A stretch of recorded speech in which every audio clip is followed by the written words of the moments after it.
Tidak terlalu lama lagi, kemungkinan akhir Juli atau awal Agustus, kami dari PDI Perjuangan akan memutuskan terkait dengan Pilkada DKI Jakarta.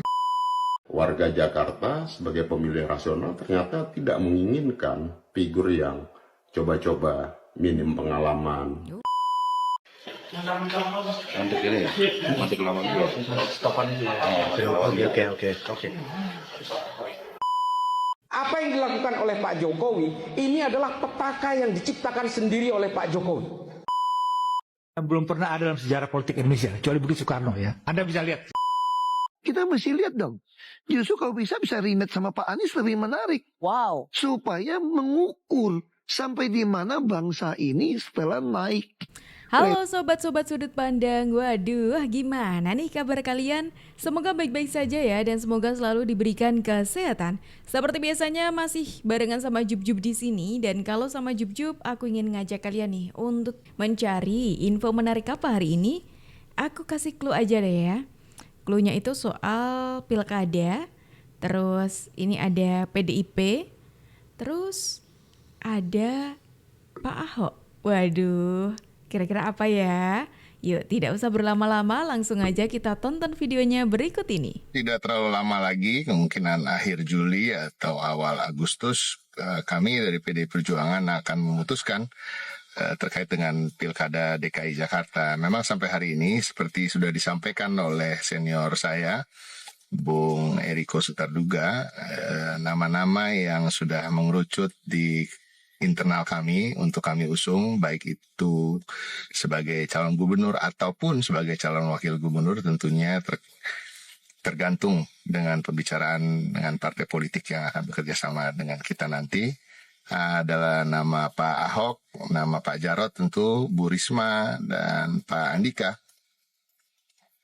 Dan tentunya nama-nama ini adalah nama-nama yang memenuhi kriteria yang memang ketat kami set bagi calon pemimpin di DKI Jakarta. Tentu kita membutuhkan pemimpin yang mempunyai rekam jejak yang baik dalam memimpin institusi di mana mereka pernah berkiprah sebelumnya. Kemungkinan untuk bekerja sama misalnya dengan Pak Anies yang sudah diusung oleh Partai Keadilan Sejahtera masih juga terbuka tentunya.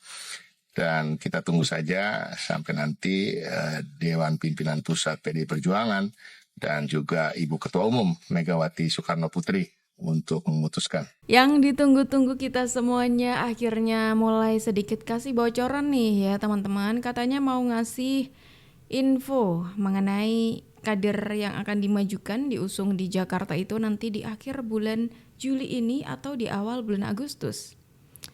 Ya seperti biasanya PDIP selalu di mepet-mepet di akhir gitu ya. Tapi apakah ini nanti membuat PDIP juga akan bisa untuk bersaing dengan nama-nama yang sudah nampak ya di publik ya kan? Apakah bisa bersaing dengan yang lainnya? Karena PDIP ini jatuhnya mepet banget ya dengan pendaftaran akhirnya nanti. Ya meskipun dari pendaftaran ke pelaksanaannya ya cukup waktu yang cukup panjang ya. Kan nanti ini juga akan mempengaruhi peluang PDIP untuk memenangkan pilkada. Ya kita masih belum tahu lah ya. Kita masih ngikuti dulu informasi kabar terbaru dari pilkada.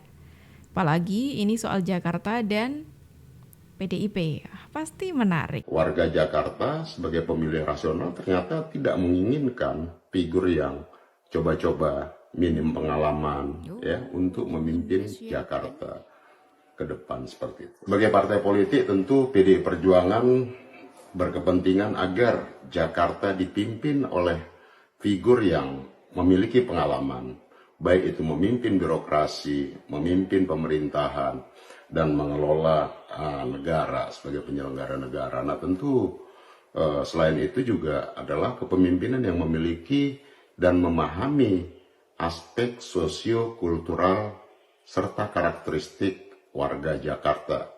Nah, dalam hal ini PDI Perjuangan sebagai partai politik tentu pertama mendorong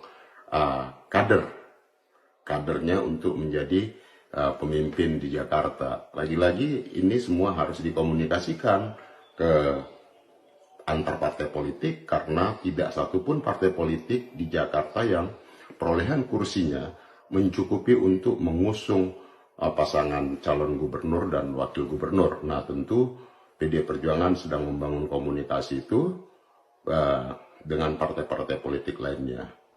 Jadi bagi kami sesuai dengan juga hasil survei Litbang Kompas, di mana warga Jakarta sebagai pemilih rasional ternyata tidak menginginkan figur yang coba-coba minim pengalaman ya untuk memimpin Jakarta ke depan seperti itu. Warga Jakarta sebagai pemilih rasional ternyata tidak. Ya pastinya kalian tahu lah ya yang disindir oleh Bung Masinton Pasaribu ini siapa ya. Ya kalau pesanku sih udahlah ya PDIP ya. Udah kayaknya ini terus berlanjut aja, terus dilanjutkan oleh PDIP untuk menyindir-nyindir ya. Terus coba sombongnya agak dikurangin dikit ya. Soalnya kayak PDIP itu selalu sesombong itu untuk memenangkan, kayak contohnya Pilpres kemarin juga melakukan hal yang sama, tapi buktinya ya seperti yang Pilpres kemarin terjadi lah ya. Itu pun masih dilanjutkan, tidak ingin terima kekalahan ya, lanjut di MK, terus sekarang lanjut di PT UN. Terus tambah lagi nih yang terbaru itu PDIP yakin banget kalau Mas Gibran nantinya tidak jadi dilantik menjadi wakil presiden. Waduh. Oke. Iya. Aduh. Nanti ini ya, nanti lama dulu. Stopan itu ya. Oke. Bob ya. Bob.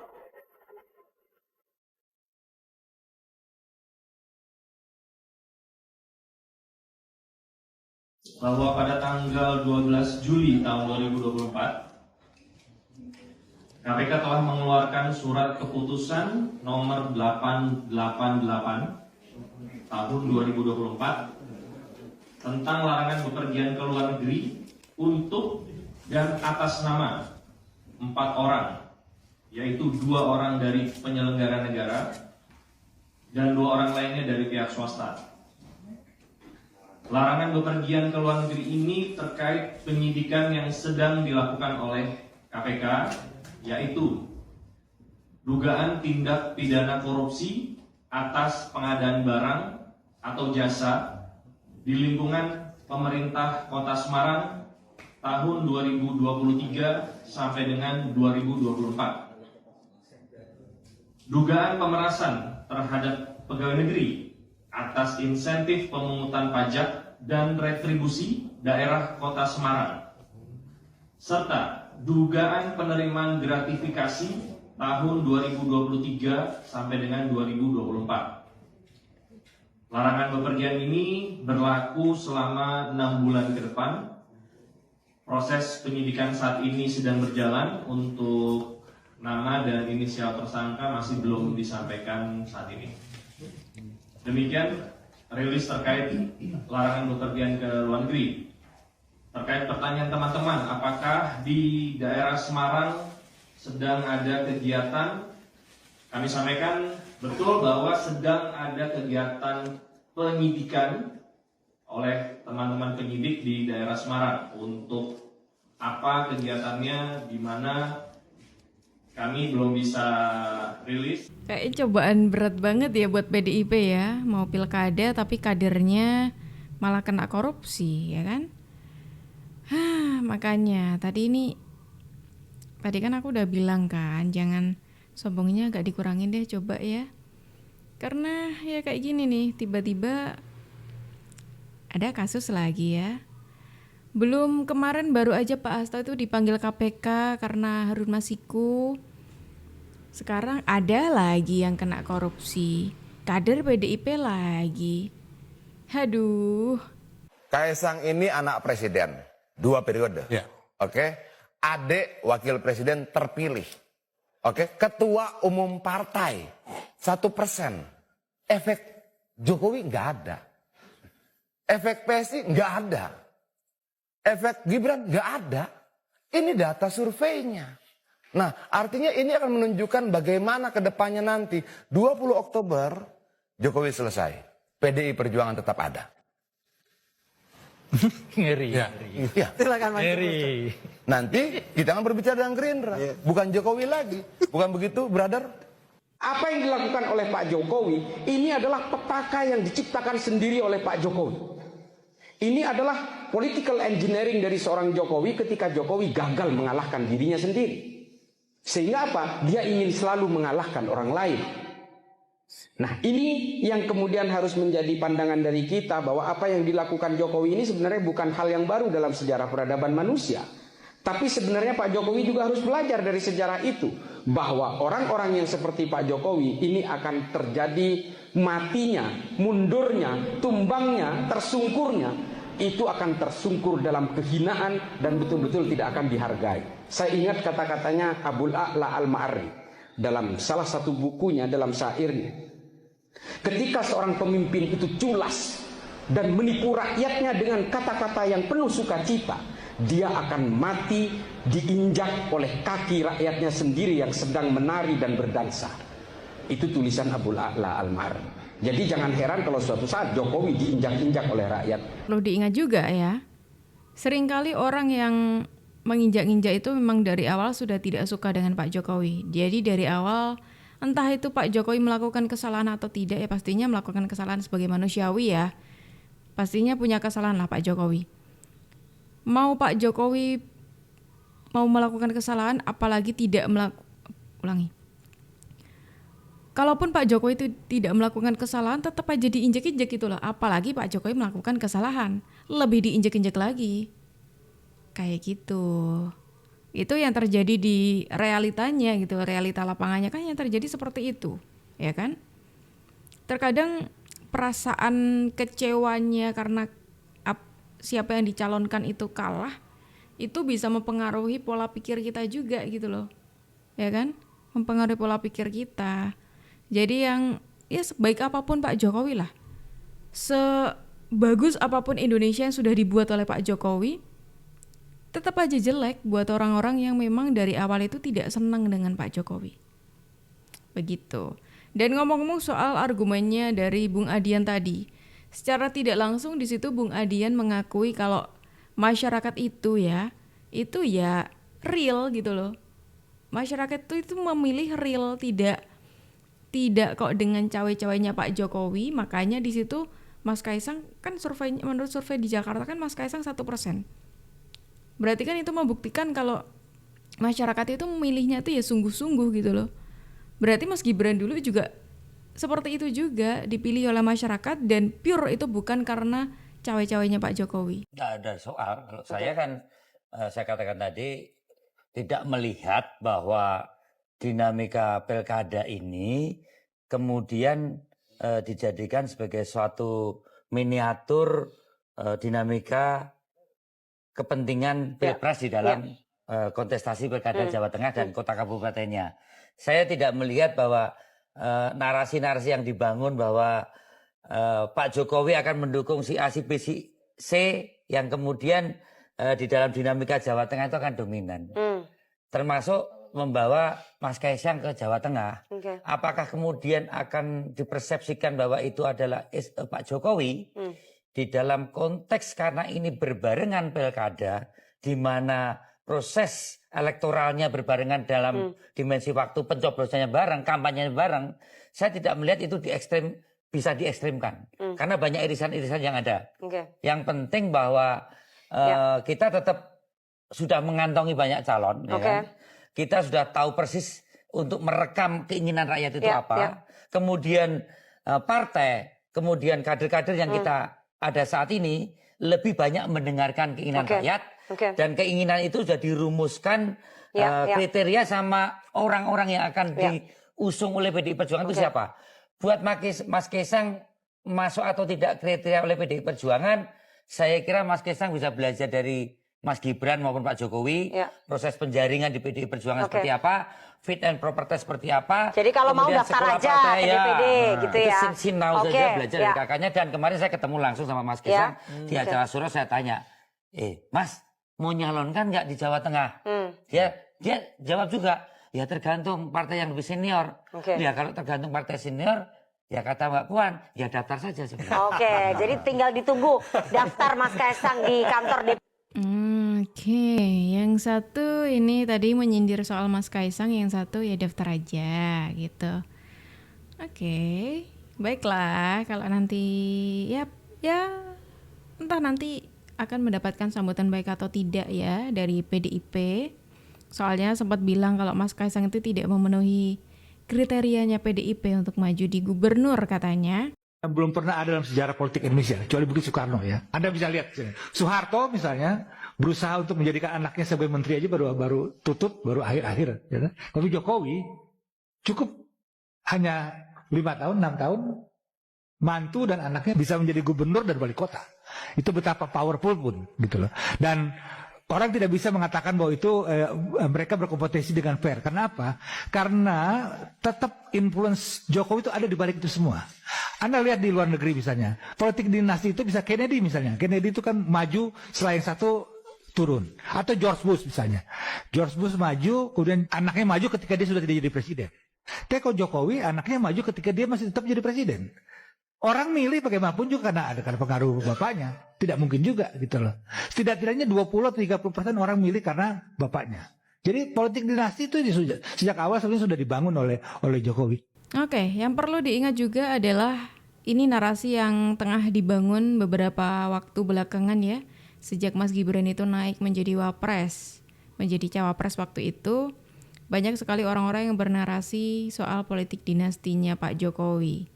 Apalagi sekarang simpang siur Mas Kaisang yang mau maju di gubernur menambah mereka untuk lebih menggembar-gemborkan soal politik dinastinya Pak Jokowi yang katanya paling parah di dunia. Kayaknya yang lain ada yang jauh lebih parah juga deh, ya kan? Karena gimana? Kalau menurut pandangan dari sobat-sobat gimana? Yuk langsung tulis di kolom komentar ya. Tahu nggak beda banteng sama sapi? Kalau lihat petir Halilintar itu banteng itu nggak kabur, sapi kabur. Kalau banteng tuh disong-song dia nih. Makanya pada akhirnya kami ini banteng loh. Kami ini banteng loh, banteng kan bagi bukan loh. Kita kan song-song itu kan jadi sesuatu yang berbeda. Terus apa? Misal contohnya waktu 2017 itu kan ada koalisi partai kan. Ya. Bahkan presiden juga udah sampaikan nih, ini bahaya nih kalau diteruskan nih bisa ribut demo nih. Lebih baik mundur loh. Partai yang koalisi juga mau mundur nih. Tapi ibu tetap mengatakan nggak bisa, ini bagian dari mengedukasi. Kita kalau mau menyelesaikan masalah bangsa ini yang keberagaman ini bukan di kabur gitu loh. Ya udah kita mesti tes. Justru sekarang yang terjadi kalau bisa kita mesti lihat dong. Justru kalau bisa rematch sama Pak Anies lebih menarik. Wow. Supaya mengukur sampai di mana bangsa ini setelah naik levelnya untuk menuju Bhinneka Tunggal Ika gitu loh. Nggak akan ada terjadi pembelahan kok. Kalau dibilang pembelahan, saya nggak maju juga pembelahan. Ada suatu teori bilang gini ya. Kalau Anda sudah membiarkan primordialisme, permainan SARA di dalam politik, Anda berkuasa pun nggak bisa narik kembali. Maka ini barang tuh nggak boleh dibuka kayak Pandora atau nggak. Dan sampai hari ini nggak balik ini. Jadi Pak Ahok mau rematch lagi dengan Pak Anies? Bukan. Maksud saya itu kalau Anda mengatakan bahwa ini akan takut ribut gitu loh. Kalau takut ribut ya paling cocok ya rematch dong untuk mengukur supaya apel dengan buah apel bandingnya gitu loh. Cuman mau, udah pede? Bukan soal pede nggak pede. Kalau kita pengen demi untuk bangsa ini menilai, kalau bisa ikut menarik menurut saya. Untuk mengukur kan, apakah terjadi lagi demo yang besar. Atau terjadi lagi pasang tulisan di mana-mana. Kan kita itu menarik gitu loh. Ya. Untuk mengukur. Kan kita berbangsa bernegara kan udah, masa udah di 100 tahun merdeka, masih persoalan ini diumpetin gitu loh.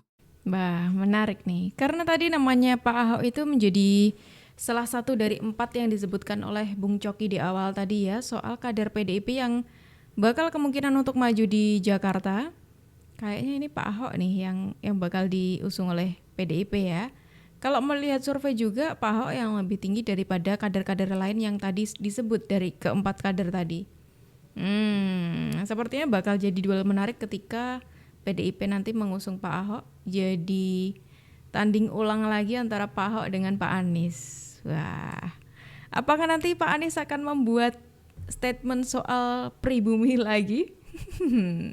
Pribumi part 2 nanti jangan-jangan. Waduh, ini menarik nih. Kita harus menunggu ya bagaimana pilkada nanti karena pastinya ini akan menarik banget untuk kita semuanya ya. Dan teman-teman, terima kasih untuk teman-teman yang sudah menemani aku dari awal sampai akhir, tapi sayangnya kita harus berakhir dulu sampai di sini. Tenang aja, besok kita pasti ketemu lagi. Jadi jangan lupa di-subscribe supaya kalian tidak ketinggalan info terbaru dari kita. Aku Jub pamit undur diri dulu, sampai jumpa dan terima kasih.